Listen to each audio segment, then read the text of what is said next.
우리 성가대 찬양 대단히 감사합니다. 오늘 설교 주제가 거창합니다. 바벨론, 두 짐승, 용의 멸망과 혼인잔치. 이게 정상적으로 설교하려면은 최소한 넉 달 걸릴 것 같아요, 보면은. 근데 한 3, 40분 만에 이렇게 요약하면서 설교하려다 보니까 아무래도 먼저 요약을 하는 게 좋을 것 같아요, 보면은. 오늘 설교 범위는 계시록 17장 1절에서 20장 10절까지입니다. 넉 장이나 됩니다. 자, 요약을 해보면은 계시록 17장 1절로부터 19장 10절은 음녀 바벨론의 멸망, 음녀 바벨론의 멸망입니다. 자, 이때 바벨론이 어떤 제국, 어떤 나라인가 제가 계속해서 보충 설명을 할 테니까요. 요 정도만 알았으면 좋겠어요. 그 다음에 두 번째로 계시록 19장 11절에서 21절은 두 짐승의 멸망입니다. 여러분, 우리가 계시록 13장 때 공부했잖아요. 바다에서 올라온 짐승, 땅에서 올라온 짐승. 그래서 그 두 짐승이 이제 멸망한다, 심판을 받는다, 그런 말입니다. 물론 제가 인쇄물에는 적지는 않았지만은 이 두 짐승의 멸망과 함께 시작되는 게 어린 양의 혼인잔치가 시작이 됩니다.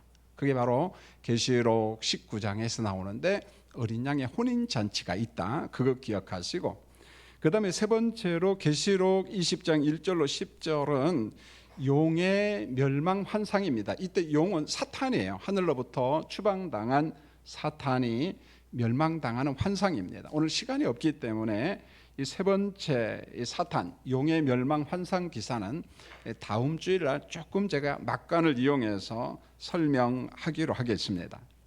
자, 오늘 설교에서 첫 번째를 좀 집중적으로 설교하려고 하는데, 이 첫 번째가 뭐냐면 바벨론의 멸망 기사입니다. 바벨론이 심판받는 그런 내용인데, 자, 그 내용이 계시록 17장 1절로부터 19장 10절에 나와요. 여러분, 이 말씀 제가 지금 이야기하는 것은요, 요한계시록을 해석하는데 굉장히 중요해요. 이걸 이해를 못하면은 여러 번 봐도 아무리 봐도 조금은 알 것 같은데 본질을 몰라요. 그 뼈대를 모르면은 결국은 수박 거닫기식으로 흘러가 버립니다. 자, 무슨 말이냐면은 우리가 요한계시록을 읽다 보면은 1세기 상황 속에서 로마 제국이 하나님의 심판을 받았다, 그러면 참 좋겠는데, 로마 제국이라는 호칭, 제국의 이름 대신에 바벨론 이름이 등장을 합니다. 바벨론 이름이 등장해요.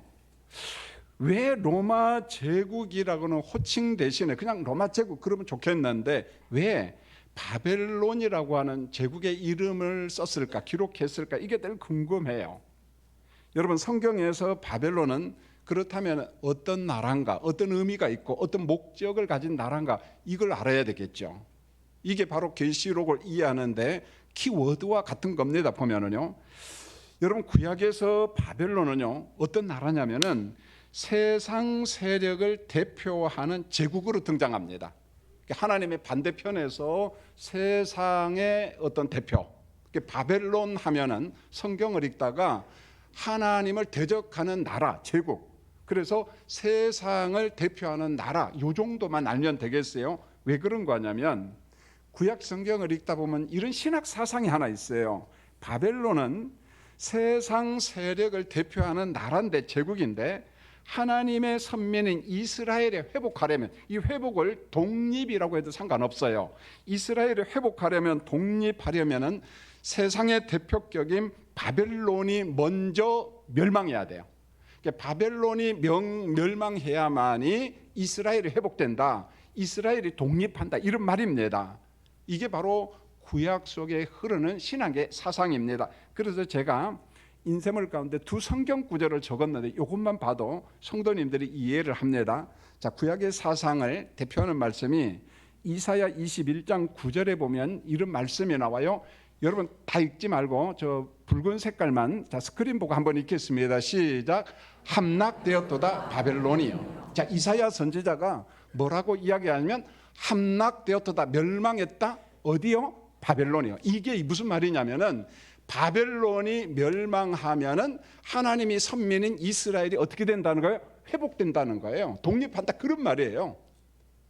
이게 바로 구약의 사상이에요. 자, 한 군데만 더 보면 될 것 같아요. 예레미야 51장 7절로 8절 가운데 특별히 자 8절에 보면 붉은 글씨만 한번 또 읽겠습니다. 시작. 바벨론이 갑자기 넘어져 파멸되니. 이게 누가 받은 거냐? 예레미야 선지자가 받은 거예요. 여러분, 예레미야 선지자가 줄기차게 외치는 게 이스라엘 백성들이 바벨론에 몇 년간 포로 생활한다고 했어요? 70년 동안. 자, 이 예언을 했던 예레미야 선지자가 뭘 이야기를 하냐면 바벨론의 파멸을 이야기한다는 게, 이게 무슨 말이냐? 세상의 대표격인 바벨론이 파멸하면은 하나님의 선민인 이스라엘이 어떻게 된다는 거예요? 회복, 독립한다, 그런 말입니다. 이게 성경에서 나오는 바벨론의 의미라는 거예요. 자, 그렇다면은 구약의 바벨론과 신약의 로마 제국 이꼬르 공통점이 붕어빵이라는 겁니다. 이게 바벨론 이야기를 하든 로마 제국 이야기를 하든 사상 흐름의 내용은 똑같은 거라는 거예요, 여러분요. 그걸 알면 됩니다. 자, 이런 거예요. 이 바벨론과 로마 제국을 한번 잘 보면 공통점이 있습니다. 둘 다 세계를 제패해요. 세계를 제패합니다. 자, 세계를 제패했을 뿐만 아니라 예루살렘 성전을 무너뜨린 당사자들이야. 예루살렘 성전을 파괴하고 불로 태우고 그러잖아요. 보면 바벨론도 그랬지만 로마 제국의 티토 장군도 그런 일을 했습니다. 자, 바벨론과 로마 제국은 유대인들에게 치명적인 가해자라는 거예요. 유대인들에게 핍박을 가하고 환난을 제공하는 아주 치명적인 가해자예요. 이걸 반대로 말하면 유대인들에게 최고 왼수 나라는 어디입니까? 바벨론하고 어디예요? 로마 제국이라는 거예요. 유대인 하면 바벨론, 우리 원수. 로마 제국, 우리 원수. 이런 말입니다, 여러분요. 여러분, 우리가 구약에서는 바벨론이 멸망해야 이스라엘의 회복이 되듯이 요한계시록에서는 어디가 망해야 됩니까? 로마 제국이 망해야만이 하나님의 백성이 구원받는다, 그런 말이에요. 하나님의 백성이 구원받는다, 이런 말입니다. 그래서 요한계시록에서 바벨론과 로마 제국은 둘 다 똑같이 악의 제국이에요. 악의 제국, 사탄의 도구라는 것입니다. 자, 이런 관점에 사도 요한이 1세기 상황 속에서 환상 계시를 받으면서 어떤 기교, 어떤 문학적 기교죠. 보면은 어떤 것을 발휘하냐면 로마 제국이 들어갈 곳에 구약의 세상의 대표격인 하나님의 원수인 뭘 가지고 왔다는 거예요? 바벨론을 가져왔다는 거예요. 그러므로 성도님들이 계시록의 말씀을 읽다가 바벨론 나오면 다 여러분은 뭘 갖다 집어넣어도 돼요? 로마 제국 한번 따라하겠습니다. 바벨론 이꼬르 로마 제국.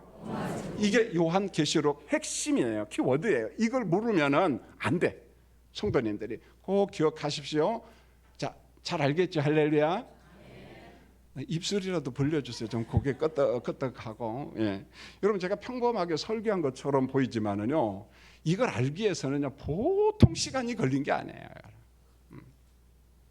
여러분, 수지 맞은 거예요. 오늘 주님 전에 잘 왔어요. 할렐루야. 예. 무조건 아멘 하고 보세요.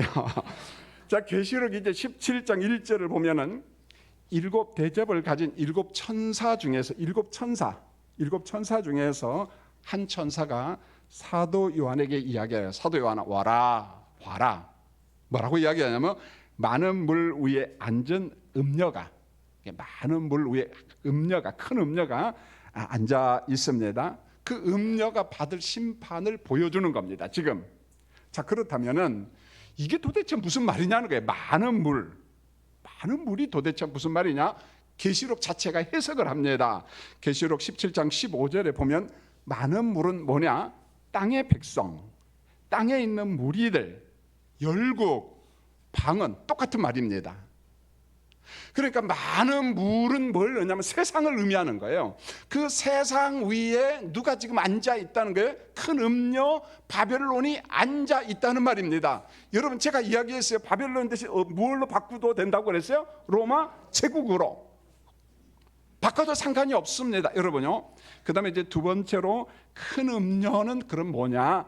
계시록 17장 5절에 자체적으로 또 해석을 합니다. 큰 바벨론. 그래서 큰 바벨론. 자, 세 번째로 계시록 18장 2절에 보면은 그러면 도대체 큰 바벨론은 뭐냐는 거예요. 음녀라고도 이야기하고 큰 성 바벨론이라고도 이야기하는데 계시록에서 성경에서 바벨론은 뭘 의미하느냐? 성경을 보니까 큰 성 바벨론은 귀신의 처소 이렇게 말해요. 귀신, 더러운 영들이 모이는 곳.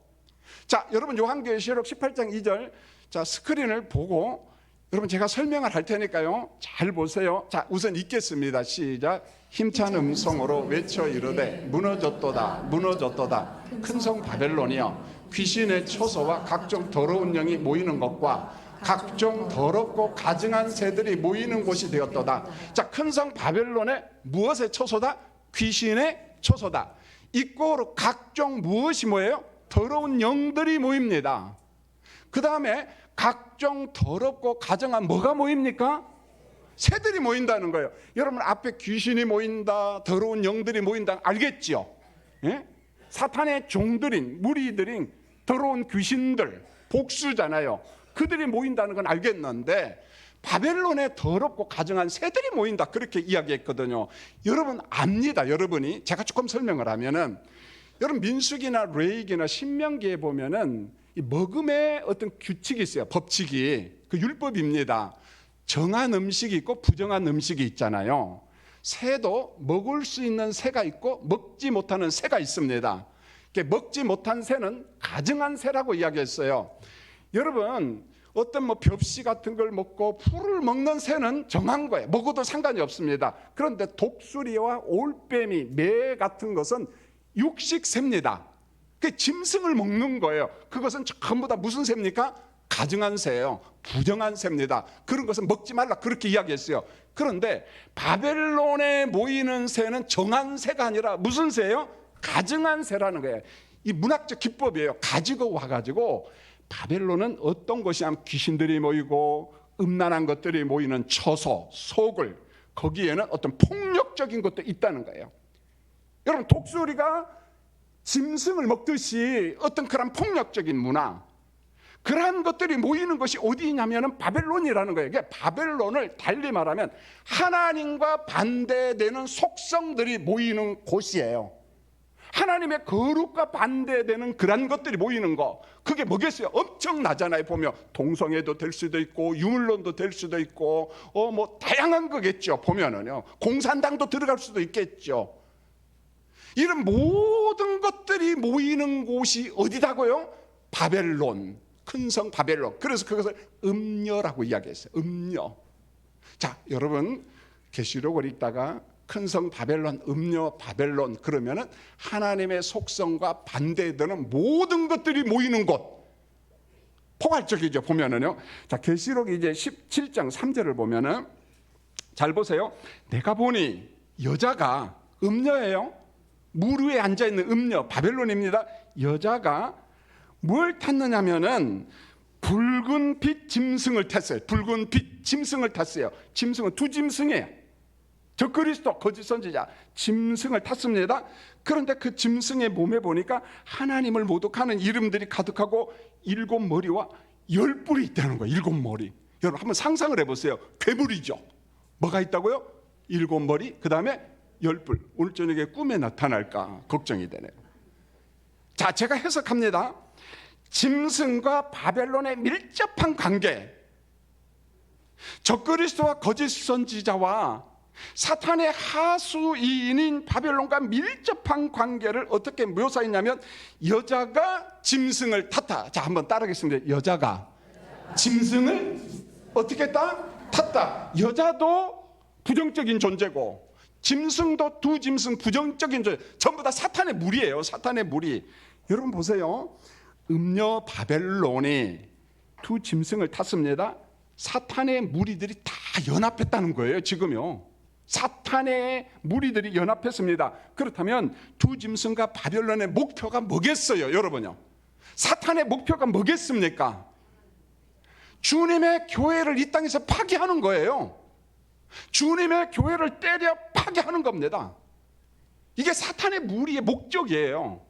그들이 존재하는 이유라는 것입니다. 이런 이유 때문에 지상에 있는 교회는요, 예수님이 재림하실 때까지 환란이 있어요. 핍박이 있습니다. 예수 믿는다는 것 때문에 고난 받을 수 있다는 겁니다. 여러분요, 여러분 아예 알고 예수 믿으세요. 할렐루야. 맨날 만사 형통만 있다, 그런 쓸데없는 소리 하지 마세요. 환란이 있습니다. 자, 계시록 이제 17장 3절을 보면은, 계시록을 읽다 보면 항상 이걸 가지고 뭐 이단과 일종의 비슷한 사람들이 이게 누구냐 자꾸 막 찾으려고 하는데, 아니 그럴 필요 없습니다. 두 짐승의 모습을 한번 더 보십시오. 7머리와 몇 개 있다고요? 10개 뿔이 있습니다. 7머리와 10뿔이 있습니다.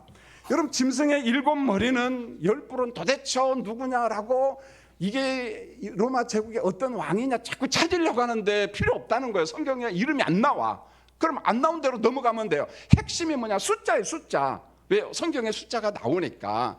원래 7자하고 10자는 굉장히 긍정적인 숫자입니다. 그런데 오늘 본문에서는 부정의 숫자로 나와요. 보면은, 여러분, 제가 인쇄물을 적지 못했지만은, 그러면 7머리는 도대체 뭐냐? 18장 9절에 보면 7머리는 7산이요, 7산은 7왕이요, 10뿔은 10왕이요 그랬습니다. 여기서 한 가지 상식만 알면 될 것 같아요. 여러분요, 7머리는 7산이라고 했는데, 여러분 로마 도시를 보면은 7개 언덕 위에 도시가 건설이 됐어요.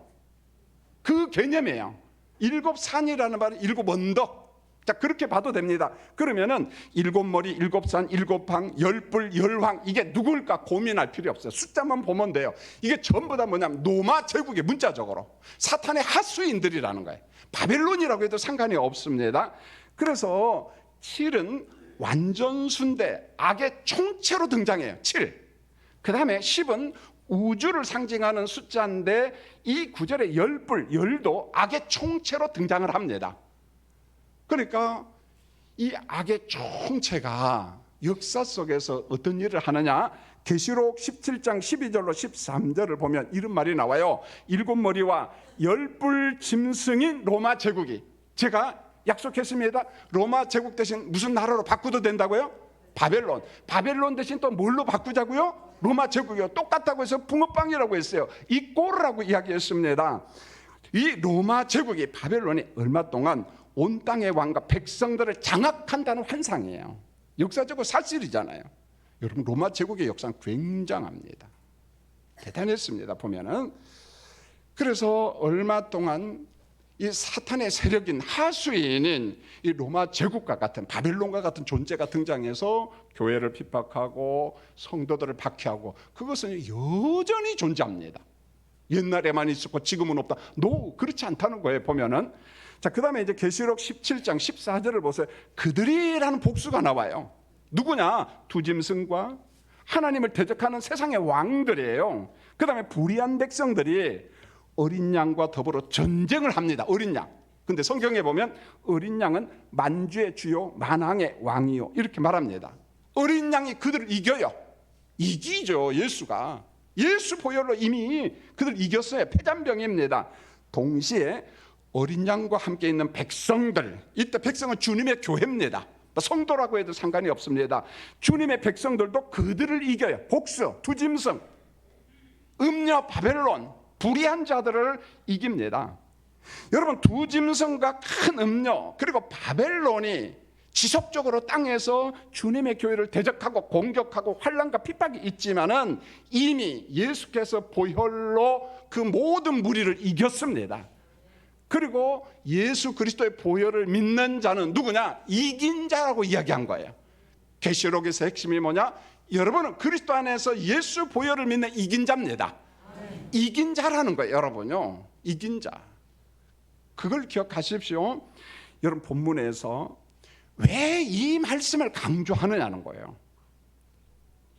여러분, 이 땅에는 지금 영적 전투가 벌어지고 있어요. 1차 장사자가 누구냐면 소아시아 7교회, 7교회. 사탄이 공격하죠. 순교자가 나오죠.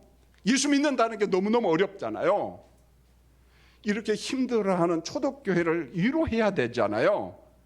자, 그러기 위해서 두 짐승의 멸망과 바벨론의 멸망, 이런 것들을 이야기하면서 초대교회 성도들을 지금 붙잡아 주고 있는 겁니다. 여러분들을 붙잡아 주고 있어요. 이런 겁니다. 교회요, 예수 믿는 성도들아, 사탄의 세력인 그리고 짐승이 가하는 핍박이 있습니다. 환난이 있을 수 있어요. 그 속에서 우리가 영적 전투를 하고 있는 겁니다.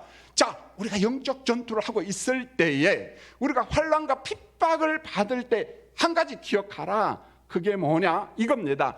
땅만 보지 말고, 여기만 보지 말고 어디를 보라? 여기에 반대가 어디라고 했어요? 저기가 어디예요? 천상교회를 보라는 거예요. 우리가 땅에 있지만은 그리스도 안에서 구원받은 천상 성도로서 우리를 보라. 현재 분사라고 이야기했어요. 우리가 하나님의 나라에 앉았고라는 말이에요. 이 땅에 있는 우리 모습, 환난받는 우리 모습만 보지 말고 그리스도 안에서 승리한 천상교회를 보면서 뭐라고 이야기하냐면, 이 땅에 있는 영적 전투에서 패배하면 안 된다는 거예요. 짐승의 표를 받으면 안 된다는 거예요. 황제 숭배를 하면 안 된다. 자, 제가 1세기 상황 속에서 이야기했지만은 오늘 이 시대 상황 속에 보면 여전히 짐승의 표가 저 멀리 있어요? 우리 옆에 있어요? 우리 옆에 있다는 겁니다.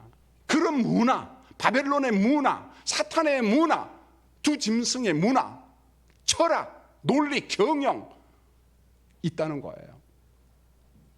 예배당에서는 예수 믿는 사람 척하는데 세상에 나가면 마치 사탄의 종처럼 살아가는 자들이 있다는 거예요. 보면은요, 그러면 안 된다는 겁니다. 어디를 보면서? 내가 천상 백성임을, 이긴 자임을 보면서 지상에서 영적 전투에서 실패하지 말고 이기라는 거예요. 짐승의 표를 받으면 된다? 안 된다. 한 번만 더요. 짐승의 표를 받으면 된다? 안 된다는 거예요. 그래서 계시록은요, 단순히 미래만을 계시한 게 아니에요. 이 땅에 있는 성도들을 붙잡아주는 위로의 말씀이에요. 굉장한 말씀입니다. 계시록이요. 여러분, 계시록 18장에 보면 바벨론의 멸망에 대한 보충 설명이 나와요. 제가 전자에 조금 이야기했지만 한 번 더 봐요. 계시록 18장 1절로 3절을 보면은 하늘에서 내려온 다른 천사가 외칩니다. 이렇게 말해요. 무너졌도다, 무너졌도다. 큰 성 바벨론이요, 이 사탄의 소굴이 무너졌다는 거예요. 하나님을 대적하는 바벨론은 귀신들이 모이는 곳이에요. 더러운 영들이 모이는 겁니다. 가증한 새가 모이는 거예요. 하나님을 대적하는 문화와 습관들이 모이는 집산지입니다, 여러분요. 그러면은 바벨론이 망하게 된 첫 번째 이유가 뭐냐? 사치예요, 사치. 여러분, 이 말씀을 가지고 너무 자기에게 왜곡해서 적용하면 안 돼요. 옷 좋은 거 하나 사 입었다, 제가 그걸 이야기하는 게 아닙니다, 여러분. 그 목걸이 참 그 우리 목사님이 봤나? 뭐 이런 쓸데없는 생각하지 마세요, 여러분요. 예. 제발 좀 차고 다니세요, 여러분요. 꿈이라는 거죠. 그걸 의미하는 건 아니고요. 여러분, 계시록 18장 7절을 보면은 바벨론은요, 자신을 갖다 막 영화롭게 꾸며요. 엄청나게 꾸밉니다. 이 꾸밈이 목적이 뭐냐? 사치와 물질과 권력을 자랑하면서 하나님의 영광에 도전하는 거예요. 그게 뭐냐? 자기가 신이라는 거예요. 자기가 신. 여러분, 혹시 비틀즈를 너무 좋아하는 사람들은 뭐 오해는 마십시오. 제가 뭐 맹목적으로 비판하기 위해서 그런 건 아니니까. 여러분, 영국의 락브롬이잖아요. 잘 알잖아요. 이 사람들이 잘 나갈 때 미국으로 넘어옵니다. 미국의 히피 문화, 청바지 문화가 생기고요. 통기타 치고 노래 부르니까 이게 뭐 별천지가 된 거예요. 그때 예배당 중심으로 예배 드리던 청년들이 교회로 다 나가요. 교회 밖으로. 교회가 몰락하기 시작합니다. 비틀즈가 그런 역할을 하죠. 인기가 대단했습니다. 그 중에서 제법 똑똑하고 훌륭한 사람이 존 레논입니다. 존 레논. 인기가 막 급상승할 때 여러분들도 어떤 미디어나 이런 거, 유튜브나 이런 걸 통해서 다 봤어. 비틀즈 좋아하는 사람들을 인터뷰를 합니다. 뭐라고 인터뷰를 하세요? 나는 지금 예수 그리스도보다 인기가 더 높다. 자기가 누구보다 인기가 더 높아요? 예수님보다. 교만입니까? 겸손입니까? 그때 많은 미국인들이 막 열광을 하다가 그 말을 딱 듣고 반대로 확 돌아섭니다. 비틀즈가 오면은 공연 못하게 하고, 결국은 비틀즈는 젊은 날에 총 맞아서 어떻게 살아요? 죽어요. 엄청난 교만이에요, 여러분요. 이게 비틀즈만 그럴까요? 저는 임영웅의 노래를 제가 가끔 들어봐. 보랏빛 뭐 이런 거. 그 어떻게 부르냐면 못 불러. 누가 그러더라고요. 신과 같은 존재대. 왜 그러냐면 이 아주머니들이, 젊은 아주머니, 할머니까지 짐보따리 싸가지고 영웅이 신을 찾으러 돌아다닌대. 보니까 막 임영웅 그렇다는 거야. 임영웅이 포천 사람이야. 우리 유준동 당론이 뭐 같은 동네 사람이야. 여러분 가난하고 별것도 아니었는데 어느 순간에 노래를 잘해서 돈이 모이기 시작, 인기가 모이니까 나도 모르는 사이 어떻게 돼요? 교만해져요. 여러분 임영웅이 친척 있으면 기도해 주세요. 겸손하게 해주시라고. 이겁니다. 바벨론의 사치라는 말은 내가 마치 신적인 존재처럼 올라가 버렸다는 거예요. 올라가 버렸습니다. 여러분 음녀 바벨론의 사치가 그럼 어느 정도인가? 성경에 보니까 놀라워요. 계시록 17장 4절, 18장 12절, 17절을 보면은 음녀는 자줏빛 붉은빛 옷을 입고 금과 보석과 진주로 꾸미고 손에 금잔을 가졌습니다.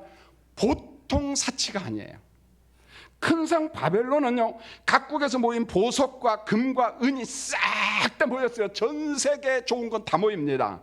자, 비단 옷, 세상의 세마포입니다. 세마포니까 그냥 별것 없는 천만 원. 이집트산 세마포는요 돈으로 계산이 안 됐어요. 이 당시에요. 어마어마했습니다.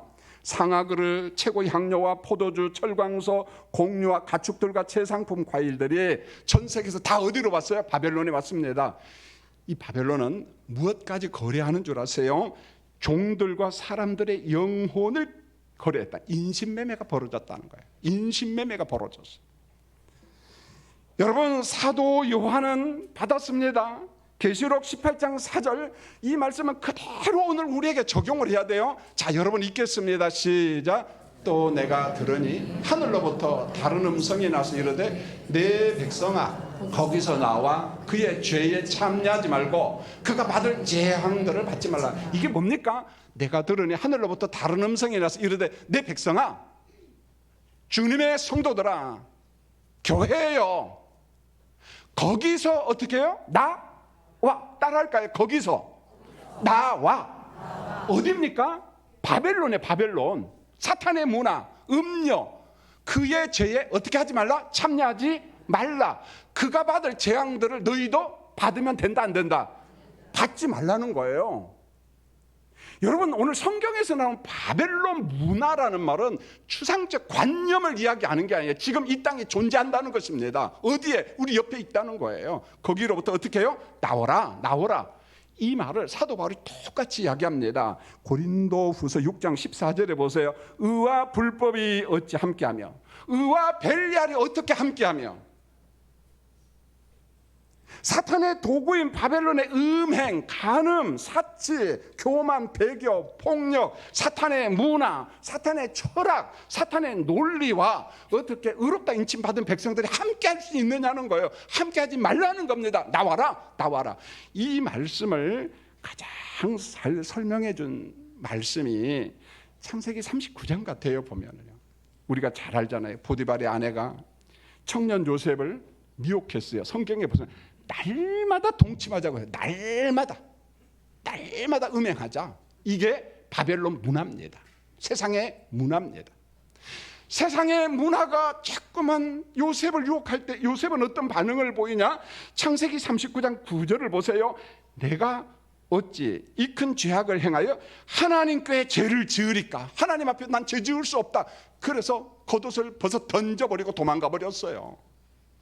이겁니다. 보면은 요한계시록이 말씀하는 게 뭔가요? 땅의 교회요, 석가한 중앙교회 성도들이요, 바벨론 문화로부터 도망치라는 거예요. 나오라는 거예요. 머뭇머뭇하지 말라는 거예요.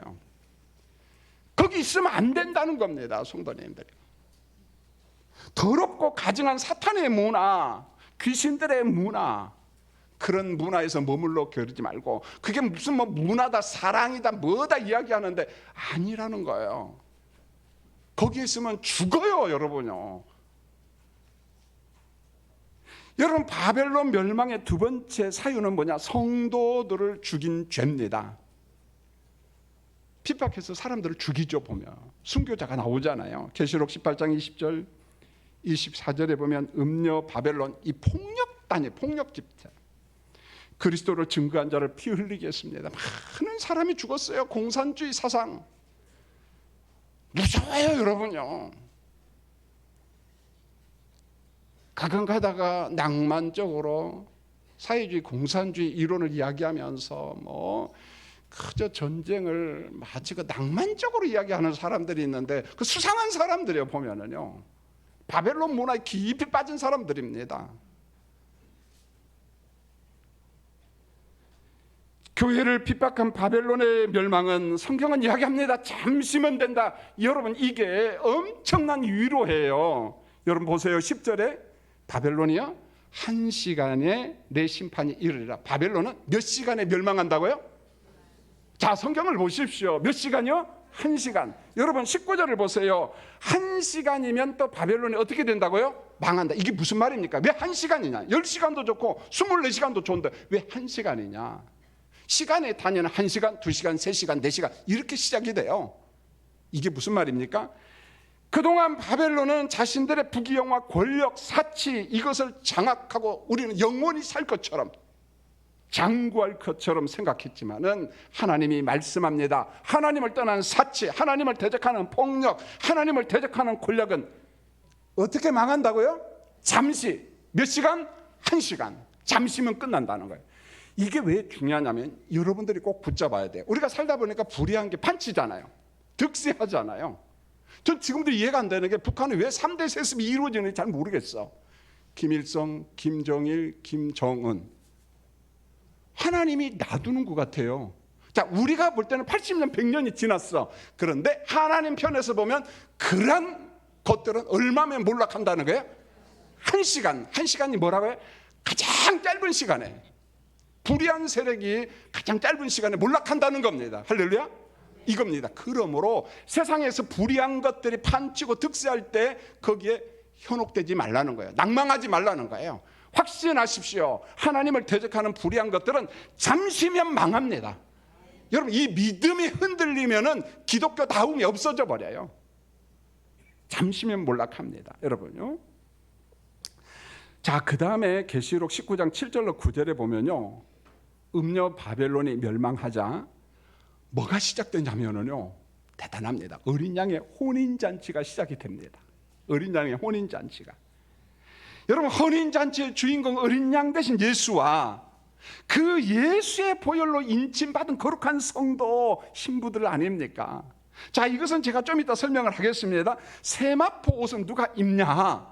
인침받은 거룩한 백성들, 성도가 입는 옷이에요. 여러분, 계시록 19장 11절로 21절은 두 짐승에 대한 멸망 기사입니다. 이것은 조금만 이야기하고 넘어가려고 합니다. 19장 11절을 보세요. 사도 요한은 하늘이 열린 것을 봤어요. 하늘이 확 열린 것을 보고요, 백마와 그것을 탄 자가 있으니 그 이름은 충신과 진실이라. 그가 공의로 심판하며 싸우더라. 백마 타신 분은 누굴까요? 재림하시는 예수님이에요. 제가 신천지 사이트를 싹 들어갔어요. 백마를 타고 누가 탔더라고요. 누군가 보니까 이만희대. 이만희 자기가 백마 탄 자래. 사입이 이단이죠. 사기꾼이에요, 여러분. 여러분, 백마 타신 분은 누구냐면은 충신과 진실이시고 공의로 심판하시는 어린 양 대신 예수 그리스도. 그런데 예수님이 백마 타고 오실 때에 그 뒤에 따라오는 군인이 있어요. 군대. 누구냐? 주의 교회입니다. 주님의 교회입니다. 여러분, 교회를 가볍게 보지 마세요. 주님의 권세, 교회 권세, 교회에 주신 권세는 주님의 권세입니다. 재림 때는 두 짐승과 짐승의 표를 받은 자들이 잡혀서 유황불에 들어가요. 차례차례 들어가는 것이 동시적이에요. 그냥 문서다 보니까 차례차례 나온 것처럼 보이지만은 사탄 들어갑니다. 두 짐승 들어갑니다. 음녀와 같은 존재들 다 들어갑니다. 불의한 자들, 생명책에 이름이 없는 자도 유황불에 다 들어갑니다. 동시적 심판이에요. 제울 심판이에요. 마지막 심판입니다. 그런데 마지막 심판 그림이 전쟁 그림이 나와요. 새들이 사람들의 고기를 먹는 그림이 최후 심판 그림으로 나타나는, 이건 전쟁 그림인데, 여러분 보세요. 러시아하고 우크라이나가 전쟁을 하는데 사람들이 전쟁터에서 많이 죽잖아요. 군인들이, 민간인도 죽습니다. 그러면 시체를 거두지 못하면 시체가 들녘에 그대로 어떻게 돼 있어요? 그럼 누가 제일 좋아하겠어요? 공중의 새와 들에 있는 짐승들이 와서 다 뜯어먹는 거예요. 짐승의 밥이 되는 겁니다. 이겁니다. 전쟁에서 죽으면 시신을 거두지 못하는 형편인데 이럴 때 죽은 새들이 와서 시체를 먹는 것처럼 동일하게 종말 심판이 일어난다는 거예요. 그게 전쟁 그림, 모티브죠. 어떤 형식을 가져와가지고 종말 심판에 대해서 이야기를 하는데 마치 이런 현상이 벌어진다는 거예요. 그래서 사탄과 두 짐승과 음료와 불의한 자들 모두는 어디에 들어가면 유황불에 던짐을 받는 거예요. 던지는 거예요, 주님이. 자, 이제 설교를 맺겠습니다. 최후 심판을 잘 보십시오. 두 종류가 나타납니다. 두 유형. 심판을 받는 무리, 유황불에 들어가는 무리가 있어요. 반면에 어린 양 혼인잔치에 참석하는 무리들이 있어요. 영혼들이. 자, 여러분들에게 제가 겁주려고 하지 않아요. 여러분 예수 믿고 구원 받았기 때문에 여러분 유황불에 들어갈 염려가 있어요, 없어요? 없어요. 아이, 목사님 가봐야 알죠. 그런 사람 있으면 절대 그런 말 하지 마세요. 여러분 예수 그리스도 안에서 이긴 자들이에요. 자, 보십시오. 누가 어린 양 혼인잔치에 동참하는가? 계시록 19장 9절. 이 말씀을 읽고 아멘하면 돼요. 자, 읽겠습니다. 시작. 천사가 내게 말하기를 기록하라. 어린 양의 혼인잔치에 청함을 받은 자들은 복이 있도다 하고 또 내게 말하되 이것은 하나님의 참되신 말씀이라 하기로 천사가 사도 요한에게 말하기를 기록하라. 어린 양의 혼인잔치에 무엇함을 받은 자? 청함. 내가 뚫고 들어갔나요? 청함을 받았나요? 청함을 받았습니다. 그런 사람은 무엇이 있다? 복이 있다. 이건 하나님의 말씀입니다. 참되신 말씀입니다. 여러분, 구원은 행입니까? 구원은 공로일까요? 누구의 은혜예요? 하나님의 은혜. 그리스도의 보혈을 믿을 때 의롭다 인침 받는 겁니다. 우리가 어린 양 혼인자의 청함을 받은 겁니다. 여러분이 고생해서 들어간 게 아니라는 거예요. 이게 복음이라는 거예요. 계시록이 주는 게 뭐냐? 환난 받고 있는 영적 전투를 하고 있는 성도들아, 땅만 보지 말라. 청함받은 천상교회 여러분들이 있다는 거예요. 그걸 보면서 지금 인내하고 믿음으로 살고 인내하라. 성도님들, 계시록은요, 예수님이 언제 오신다 날짜 맞추는 성경이 아니에요. 몇 월 며칠 예수가 온다, 그 쓸데없는 소리에 미혹당하면 안 됩니다. 주님이 오실지라도 이 세상 살아가는 성도들은 내가 이긴 자 천상 백성임을 기억하면서 이 땅에서 성도답게 인침받은 백성답게 살아가는 겁니다. 확인합니다. 여러분 예수 믿나요? 예수 보혈 믿습니까? 의롭다 인침받은 백성들입니다. 할렐루야. 기도합니다. 하나님, 계시록 말씀이 평신도가 있기에는 좀 어려운 부분이 있어요. 그러나 7번째 설교를 통해서 꼭 알아야 될 것을 조금씩 이야기합니다. 사랑하는 성도님들이 뭐 아마겟돈이나 2억의 마병대 혹은 뭐 큰 성 바벨론 이런 것 때문에 자꾸 이단들이 교인들을 유혹하고 또 넘어지고 그러는데, 제발 그런데 넘어가지 않게 하시고, 분명한 것은 내가 계시록의 말씀을 잘 모른다 할지라도 나는 예수 믿는 사람이다, 난 인침받은 백성이다, 나는 천국 백성이다, 이 사실을 확고하게 믿게 하여 주시옵소서. 예수님의 이름으로 기도합니다. 아멘.